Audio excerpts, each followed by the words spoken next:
Bəzən bir yerdə olsalar belə, yəni uşaq gündəlik ata-ananı görsə belə, hətta boşanmaq deməyə də evli qalsalar belə valideynlər arasında yaranan o soyuqluq, boşanmaya qədər ki, o yaranan mərhələ uşaqda o hissiyat güclü olduğu üçün onu hiss eləyir. Və boşanmasalar belə uşaqda o problemlər formalaşmış olur. Elə biz ona görə deyirik ki, bax, orada artıq o psixoloji şiddətdən söhbət gedir də. Soyuqdular, bir-birinə nifrət eləyirlər, bir-birinə sözlərlə psixoloji şiddət göstərirlər. Bəzən heç bir sözlə, söhbətlə danışmayan iki cütlükdür. Bax, bu cütlüyün bir evli qalmasının nə mənası var? Uşağa nə kimi nümunə ola bilərlər? Əslində kişi qorxur ki, qadın boşanar, başqa biri ilə evlənər.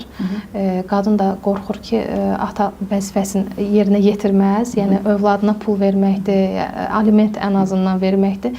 Mən fikirləşirəm ki, bu gün bəzi cəmiyyətimizdə bəzi kişilər var ki, hətta bunu eləmirlər. Eləməyən insanlar var. Qarşılaşırıq, özdə nə qədər desəz qarşılaşırıq ki, alimenti vermək istəmirlər. Bəzən bizdə boşanan kim olur? Qadın çox vaxt uşağı götürüb ata evinə gedir.